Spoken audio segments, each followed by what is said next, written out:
જિલ્લાના ટેકાના ભાવે ખરીદીની શરૂઆત કરવામાં આવી। જિલ્લામાં કુલ 42 કેન્દ્રમાંથી 27 સેન્ટર પર ખરીદીની શરૂઆત કરવામાં આવી।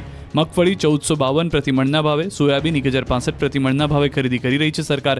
જૂનાગઢમાં 1,15,245 ખેડૂતો પાસેથી ટેકાના ભાવે સરકાર ખરીદશે।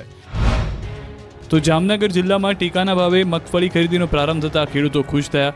હાપા માર્કેટિંગ યાર્ડ સહિત કુલ 12 કેન્દ્રો પર ટેકાના ભાવે ખરીદી શરૂ કરવામાં આવી। જામનગર તાલુકામાં 19,000 ખેડૂતોની મગફળી ટેકાના માટે નોંધણી થઈ છે। અમરેલી જિલ્લામાં પણ આજથી ટેકાના ભાવે મગફળી ખરીદીની શરૂઆત થઈ। સાવરકુંડલા, રાજુલા, ખાંભા, ધારી અને બગસરા એમ કુલ 5 કેન્દ્ર પરથી આજથી મગફળી ખરીદીની શરૂઆત કરવામાં આવી છે। સાવરકુંડલા એપીએમસી ખાતે ધારાસભ્ય મહેશ કસવાલાએ ખેડૂતોના મોઢા મીઠા કરાવી વિધિવત રીતે મગફળી ખરીદી શરૂ કરવામાં આવી। 10થી વધુ ખેડૂતો માલ વેચવા પહોંચ્યા હતા। આ દ્રશ્યો રાજકોટ જિલ્લાના છે। જિલ્લામાં અલગ અલગ 11 કેન્દ્રો પર ખરીદી કરવામાં આવી। જે ખેડૂતોને એસએમએસ દ્વારા જાણ કરવામાં આવી હતી તે ખેડૂતો માલ લઈને પહોંચ્યા હતા।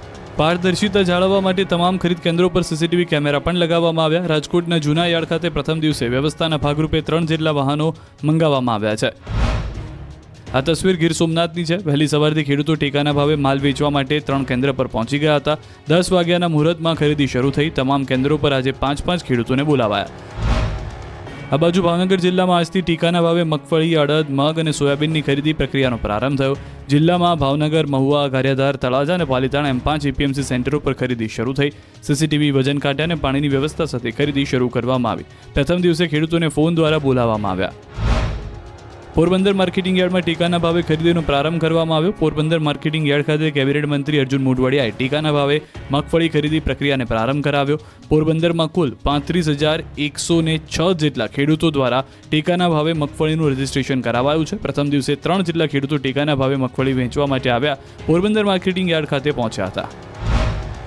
અરવલ્લી જિલ્લામાં ટેકાના ભાવે મગફળીની ખરીદી શરૂ કરવામાં આવી। ખેડૂતોને મેસેજ દ્વારા જાણ કરી મોડાસા ખરીદ કેન્દ્ર ખાતે મગફળી લેવામાં આવી હતી। જિલ્લામાં 12 લાખ બારદાનની વ્યવસ્થા કરવામાં આવી। સરકાર દ્વારા પણ ખેડૂતોને 7 દિવસમાં પેમેન્ટ થાય તેવી પણ વ્યવસ્થા કરવામાં આવી છે। ડુંગળીના ભાવ કોડીના થઈ જતા ઘોઘાના ખેડૂતો ખેતરમાં રોટાવેટર ફેરવી દીધું। ભાવનગર સહિત રાજ્યભરમાં કિસાનોને હાલ કસ્તુરી રડાવી રહી છે। ખેડૂતોને અત્યાર સુધી સારા ભાવ ઉપજાવીને હસાવથી કસ્તુરીના ભાવ કોડીના થઈ જતા ખેડૂતોને ખર્ચ માથે પડી રહ્યો છે। ચોકલેટ કરતાં પણ ઓછા થઈ ખેડૂતોને પડ્યા પર પાટ્યા જેવી પરિસ્થિતિ ભાવને લઈને ઊભી થઈ ગઈ છે।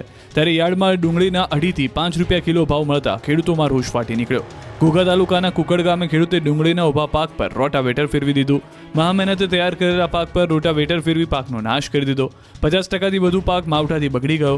ડુંગળીનો ડંખ સહન કરતા ખેડૂતોને સારા ભાવ તો જ મળે જો સરકાર ડુંગળીની નિકાસની છૂટ આપે।